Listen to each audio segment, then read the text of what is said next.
Muito bem, este é o Conexão Futura no ar. E o Parque Nacional da Tijuca, aqui no Rio de Janeiro, é uma das unidades de conservação mais populares do Brasil.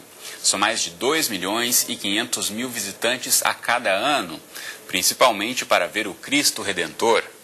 Iguaçu, no Paraná, e Fernando de Noronha, em Pernambuco, não ficam muito atrás na preferência dos visitantes. Mas o primeiro Parque Nacional Brasileiro, Itatiaia, foi criado lá em 1937. Segundo a Lei 9.985, sancionada no ano 2000, os parques nacionais existem para preservar o ecossistema, receber pesquisas científicas e para explorar seu potencial turístico. Segundo o Programa das Nações Unidas para o Meio Ambiente, o incentivo à visitação dos parques brasileiros tem potencial para injetar, até 2016, quase 2 bilhões de reais por ano na economia nacional. E a gente pergunta, quais as políticas públicas para a manutenção dos parques? Qual a importância de preservar estas áreas? E como o turismo pode caminhar junto à preservação? Para esta conversa, recebemos aqui no estúdio o Ernesto Viveiros de Castro, que é chefe do Parque Nacional da Tijuca.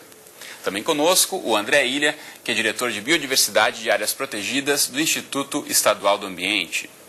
E também conosco está o Rodrigo Medeiros, que é diretor sênior para a Ciência da Conservação Internacional. E você em casa, como sempre, também é nosso convidado, então aproveite para tirar suas dúvidas. Se você aí tem perguntas a respeito dos parques nacionais e estaduais do país, tem duas formas de mandar seu recado para a gente online. A primeira delas é pelo facebook.com/canal Futuro Oficial, que já está na sua tela. Você pode acessar aí a rede social, já tem aqui esse post com essa bela foto aí das cataratas do Iguaçu. Você pode curtir, compartilhar, mandar o seu recado. Daqui a pouco a gente vai estar repercutindo aqui no estúdio com os nossos entrevistados. E também a outra forma online de mandar sua mensagem para a gente é pelo Twitter, no microblog, nosso perfil é @canalfutura. E também tem um bom e velho telefone, ligue para a gente no telefone 0, operadora 21 3523 4098. Enquanto você manda o seu recado, dou boa tarde aos nossos entrevistados. Bem-vindos, tudo bem com vocês? Boa tarde, tudo bem? Muito bom. Eu comecei aqui o programa falando desse número do Parque Nacional da Tijuca, então vou aproveitar para colocar já o site do parque no ar para você em casa ter outras informações. Vamos colocar aí, aqui já tem essa divisão, então, dessa imensa área aqui na região urbana do Rio de Janeiro. Enquanto isso, eu quero ouvir do Ernesto, então, o desafio, né, de estar aí à frente desse parque com uma área tão extensa no meio urbano e sendo aí o principal parque recebendo o maior número de visitantes no Brasil, Ernesto. Curiosamente, o Parque Nacional da Tijuca é o menor parque dos 69 parques nacionais do Brasil, mas talvez o mais complexo, né? Recebe o maior número de visitantes, quase 50% dos visitantes dos parques brasileiros estão na Tijuca, e cercado de uma metrópole, né? Totalmente inserido na metrópole, aí com cerca de 6 milhões de habitantes no entorno, o que torna toda a atividade, além de ser entrecortado por várias estradas e vias de acesso aí da própria cidade. Então é bastante complexa essa interação entre uma unidade de conservação e uma metrópole. Né? E tem um dado histórico que é a relação de ter sido replantada uma área que tinha sido devastada, foi replantada. Explica pra gente essa área que hoje engloba o Parque Nacional da Tijuca. O Parque Nacional da Tijuca é considerado até o primeiro caso de percepção no Brasil, e um dos primeiros no mundo, de percepção da importância dos serviços ambientais. Né? Em 1800, ali por volta da década de 1850, começou a faltar água na cidade do Rio de Janeiro, porque o maciço da Tijuca tinha sido devastado para plantio de café no começo do século XIX.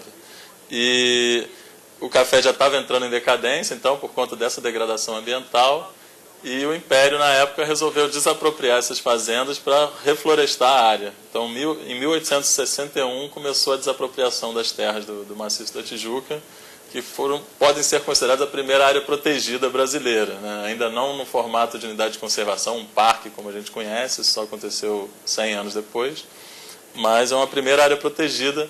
Foram plantadas cerca de 150 mil mudas na área atual do parque e, óbvio, o processo de regeneração natural foi decisivo para a gente ter a floresta que temos hoje. Muito bem, a gente falou dos dados aqui de 2,5 milhões de visitantes no Parque Nacional da Tijuca, mas existe esse dado de que o Brasil pode explorar ainda mais os seus outros parques, receber ainda mais visitantes.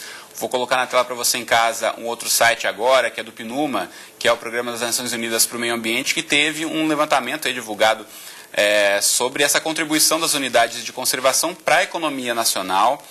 Vou baixar um pouquinho que você pode ter esse estudo na íntegra, ler com calma aí você de casa se quiser ter outros dados sobre isso, mas o Rodrigo, que está aqui no estúdio com a gente, participou desse estudo e vai contar para a gente como é que chegaram a esse número, Rodrigo, de quase 2 bilhões, aí 1,8 bilhões de reais podem ser injetados na nossa economia se os parques tiverem aí investimento, infraestrutura para receber mais turistas?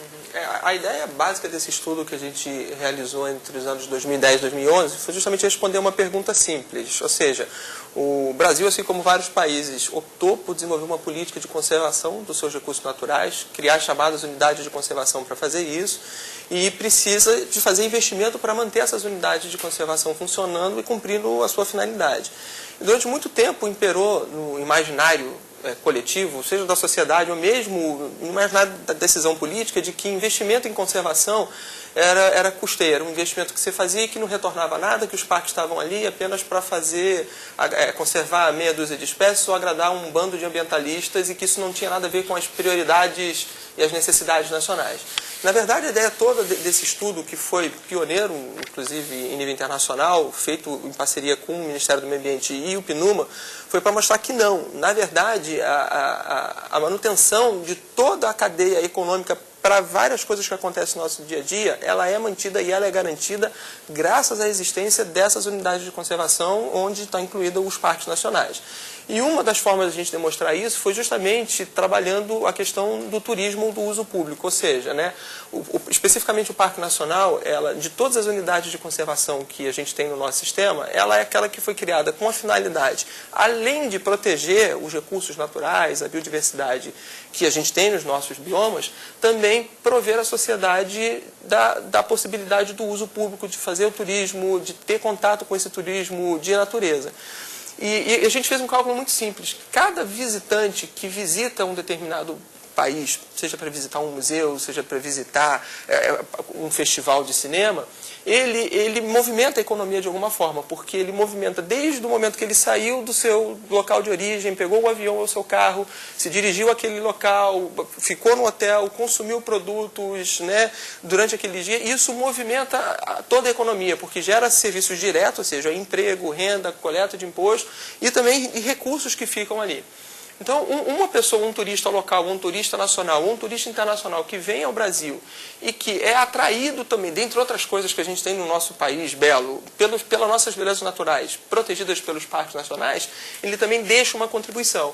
Então, o que a gente fez foi uma conta muito simples. Com base no potencial, com base, na verdade, no número real de visitantes que hoje a gente tem no Brasil, para um conjunto de parques nacionais que a gente tem hoje, a gente fez uma modulação colocando como cenário a Copa do Mundo, agora em 2014, e as Olimpíadas de 2016. São os grandes eventos que vão atrair muitos turistas para o Brasil. Que vão atrair, e esses turistas não vêm apenas para assistir o jogo de futebol, não vêm apenas para assistir os Jogos Olímpicos, eles vêm também, como está acontecendo agora na Jornada Mundial da Juventude, para visitar outras coisas. Até um parênteses, eu estava na sexta-feira passada, eu estava com alunos no Parque Nacional da Serra dos Órgãos, ministrando uma disciplina, e tinham mais de 200 jovens da Jornada Mundial da Juventude visitando o Parque Nacional da Serra dos Órgãos. Visitaram, pagaram o ingresso, almoçaram no restaurante, na lojinha. Ou seja, então tem uma conta, para cada real gasto numa visita com um parque nacional, esse real gasto em função dessa visita gera em torno de 1,6 até R$2 a mais na economia local.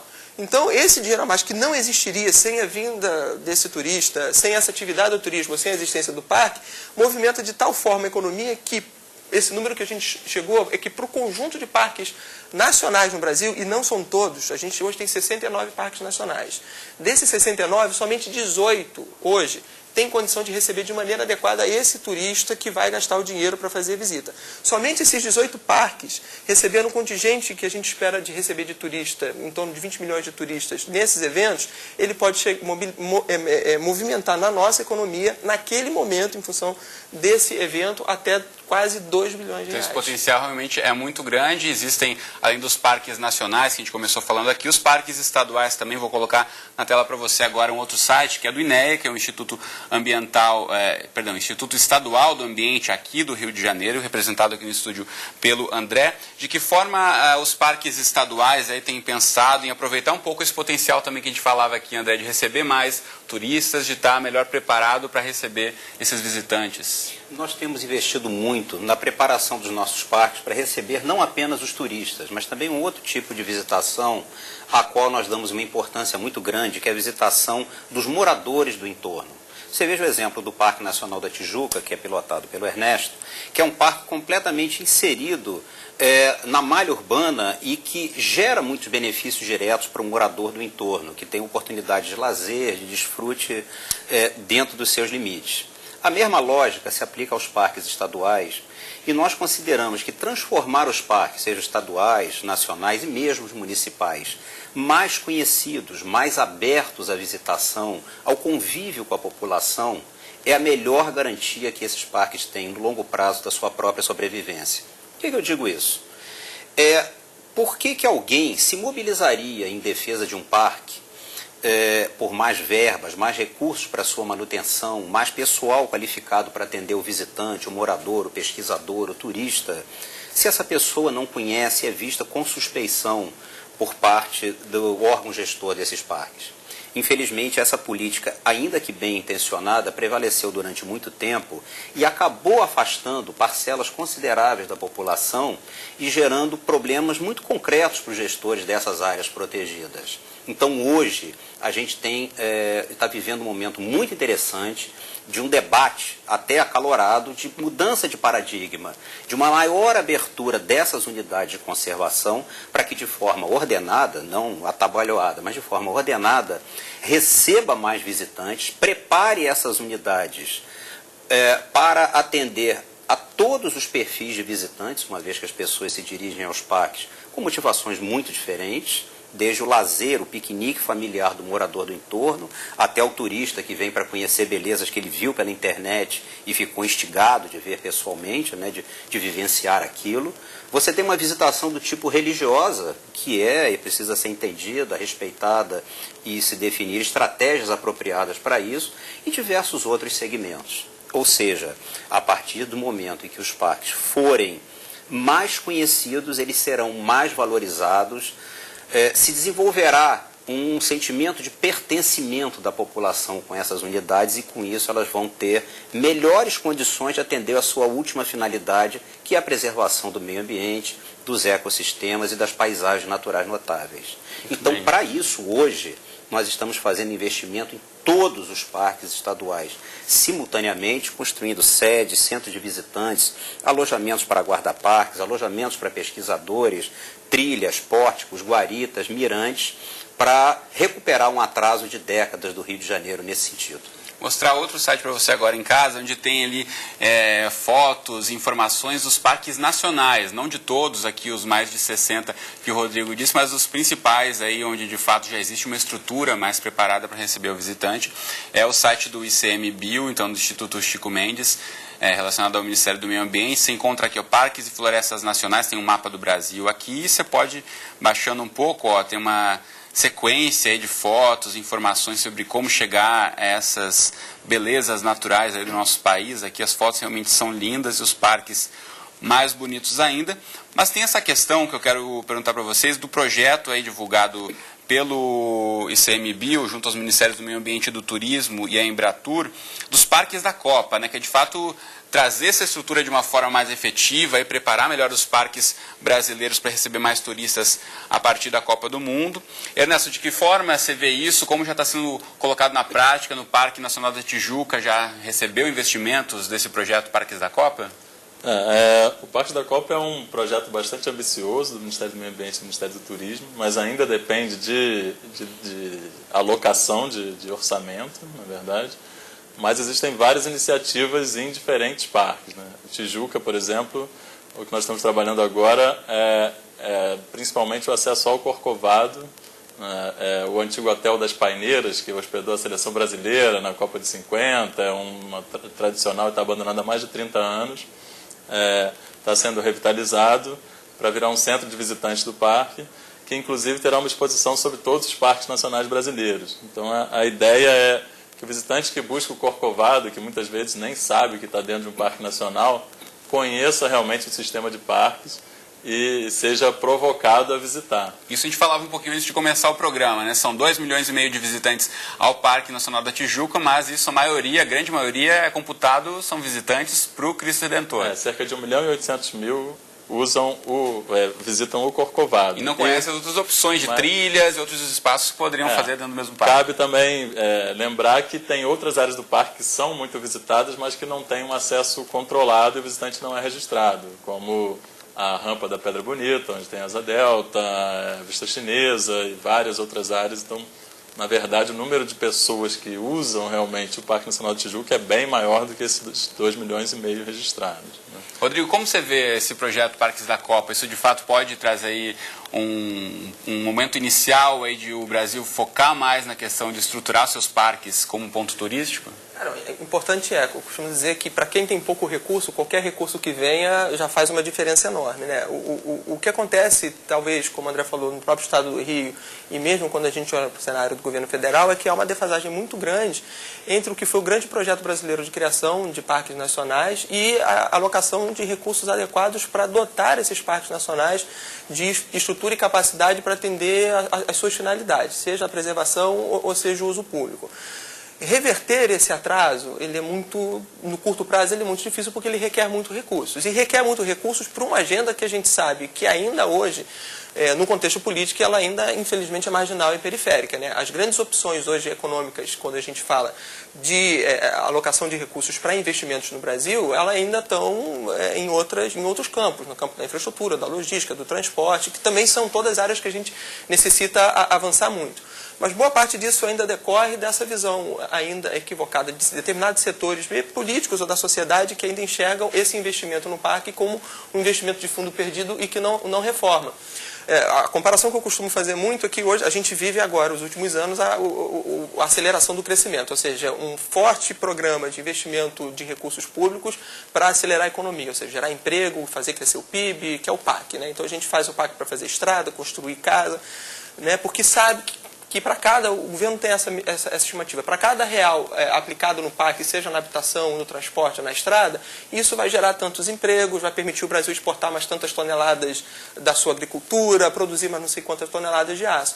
Essa conta pode ser feita, a mesma conta, para a unidade de conservação, se a gente levar... Essas unidades de conservação, os parques não são incluídos nesse cálculo. Não, né? e o deveriam. potencial de empregos que poderiam ser gerados a partir dessa estrutura maior. Exatamente. E como ia movimentar a economia também se tivesse um investimento essencial nessa área. Então, deveria, a gente batalha muito, tem que ter um parque para conservação também, porque com certeza, como o estudo mostra, para cada real aplicado na melhor condição para a unidade de conservação, e não é só para uso público, a gente modelou para outros temas também, como água, geração de energia, a contribuição disso para a economia nacional e direto e tanto indireto para o bem-estar é maior do que qualquer real colocado, por exemplo, para fazer redução de imposto para produzir carro, por exemplo. Você falava em investimento, tem pergunta do público aqui chegando para a gente pelo Facebook, pelo Twitter, pelo telefone em relação à questão de investimentos. O Israel, pelo Twitter, ele quer saber como é o controle desses ganhos e dos investimentos em parques e como fazer que essa verba não seja desviada em detrimento do parque. É a pergunta do Israel. É problema de orçamento. Hoje o Brasil, apesar dos avanços, é preciso reconhecer que nos últimos anos houve um avanço grande em se tentar aportar mais recursos para a conservação no Brasil. Os últimos governos têm feito isso, mas ainda é insuficiente. E tanto é insuficiente que, quando comparado com outros países, o nível de investimento hoje que o Brasil tem, pelo menos no orçamento federal, para a conservação, ele é menor do que comparado com qualquer país desenvolvido, mas mesmo com países vizinhos. A Argentina, por exemplo, tem um investimento 4 vezes maior no seu orçamento para a questão de conservação. E com orçamento, uma economia muito menor que a nossa. Então, essa é a primeira questão que você precisa olhar. Então, a gente precisa melhorar a nossa capacidade de investimento para gerar esse recurso. E aí não tem, é uma briga que você tem que sentar lá todos os ministérios, é a briga que o Ernesto deve ter para fazer o orçamento dele da Tijuca, que o André tem mesmo no Estado do Rio de Janeiro no orçamento, que é você brigar com todos. Como vocês gerem esse orçamento estadual para gerir os parques aqui, André? Bem, A lei que criou o Sistema Nacional de Unidades de Conservação em 2000, que é uma lei federal, ela instituiu a chamada compensação ambiental, que é um valor que os empreendimentos de grande potencial de impacto sobre o meio ambiente devem pagar para justamente custear a implantação e a gestão das unidades de proteção integral, das quais os parques são as mais conhecidas. Devido ao fato de que o Estado do Rio de Janeiro tem recebido grandes empreendimentos industriais, Porto Açu, Comperj, CSA e tantos outros que a gente vê nos jornais diariamente, significa que, pelo bem ou pelo mal, temos recebido recursos bastante vultosos de compensação ambiental, os quais temos aplicado na infraestrutura dessas unidades. Primeiro, promovendo a regularização fundiária, ou seja, desapropriando áreas consideradas prioritárias, que estejam na mão de particulares, pagando ajuste e indenização para que o Estado possa ter a gestão direta sobre aquele território, sem o que você não pode dizer que você está exercendo plenamente a gestão sobre um parque. Isso vale para os parques estaduais, nacionais e mesmo para os municipais. E esses recursos de compensação, como eu disse, têm sido aplicados nessa infraestrutura, na elaboração dos seus planos de manejo e no custeio também de 2 grandes programas que nós implantamos aqui, fundamentais para a proteção dessas unidades. Primeiro foi a criação de um serviço de guarda-parques, bem organizado, com um grupo de 280 profissionais muito bem treinados, muito bem equipados e que passam a aplicar de forma pioneira no Brasil, de forma sistemática, uma doutrina de cuidado permanente com esses espaços protegidos. E, por outro lado, as UPANs, as Unidades de Polícia Ambiental, que estão sendo instaladas, são as chamadas UPPs ambientais, em todos esses parques, e já temos as 6 primeiras funcionando. Aproveitando só essa questão de como são administrados os parques, tem a pergunta aqui do João Borges, e com essa resposta a gente já vai encaminhando para o encerramento, mas eu quero ouvir do Ernesto. O João quer saber qual a diferença entre parque nacional, parque estadual, floresta nacional. Eu sei que vocês têm ali uma gestão compartilhada sobre segurança, sobre administração. Como é no parque? Explica aí para o João. Na verdade, os parques nacionais e os parques estaduais são a mesma figura jurídica, só que administrados por esferas diferentes, pela União ou pelos estados, e tem os parques naturais municipais pelos municípios, né? Mas existem 12 categorias de unidades de conservação, né, no Brasil. Os parques são a categoria mais conhecida, voltada para o turismo, mas a gente tem reservas biológicas, que são voltadas basicamente para pesquisa e conservação, até no outro extremo, reservas extrativistas voltadas para proteger o modo tradicional de uso dos recursos, áreas de proteção ambiental, florestas nacionais que prevêem o uso manejado de recursos naturais, madeira, o que for. Então existe uma gama de unidades de conservação e a questão é realmente escolher a categoria certa para cada realidade local, né? Agora... A gente está quase encerrando, eu quero aproveitar aqui, que a gente está com 2 minutinhos rápidos, para ouvir de vocês, voltando lá para o nosso assunto inicial do programa, que tem esse potencial grande aí de 1,8 bilhões de reais para serem injetados na economia brasileira a partir dos parques. E uma frase de cada um de vocês, em quanto tempo a gente vai conseguir ter esse investimento, a gente vai conseguir, a gente está caminhando para isso, falta muito, começando por você, André. Olha, eu acho que no médio prazo nós já podemos ter uma estrutura que recepcione bem um número muito superior de visitantes aos que nós temos hoje. Talvez, não sei se chegaremos aos 2 bilhões em, digamos, 4 anos, mas chegaremos certamente próximo disso. Se houver realmente essa abertura na percepção dos gestores de que a população e os visitantes devem ser bem-vindos nos parques e outras áreas protegidas. Ernesto. Nessa mesma linha, eu acho que a gente fala muito de estrutura, mas acho que primeiro é importante trazer um apoio da sociedade para que ela gere essa pressão para que a gente tenha estrutura. Então, independente da estrutura existente, é possível promover algumas atividades, claro que mais limitadas, mesmo em parques pouco estruturados. Afinal, as pessoas estão buscando um ambiente natural. Então, boa parte do público quer apenas uma boa trilha para chegar num mirante ou para fazer sua caminhada, uma escalada, outra atividade na natureza. Então, acho que o primeiro passo é realmente abrir os parques à visitação de forma responsável, claro, e isso naturalmente vai gerar uma demanda pela estrutura e aí sim a gente chega lá nos 2 bilhões ou além. Uma apropriação da população sobre esses espaços tão bacanas que a gente tem que aproveitar cada vez mais. Eles realmente incorporarem essa questão e apoiarem mais fortemente a estratégia de conservação. Muito bom. Rodrigo? Eu acho que é isso. O estudo, antes de ser, além de ser um estudo, ele é uma provocação também. Ao lançar esses números, a gente diz o seguinte, o potencial está aí, pertence à sociedade brasileira. Cabe à sociedade agora cobrar né, de maneira adequada e participar desse processo, como o Ernesto e o André disse, para dizer o seguinte, olha, o parque está aí, ele representa uma identidade também da nossa cultura e podemos também fazer dinheiro com isso para a sociedade como um todo. Muito bom. Mostrar novamente para você em casa, então, explorando aí, procurando mais informações sobre os parques que podem estar próximo de você, que você não conhece ainda, o site do icmbiu.gov.br.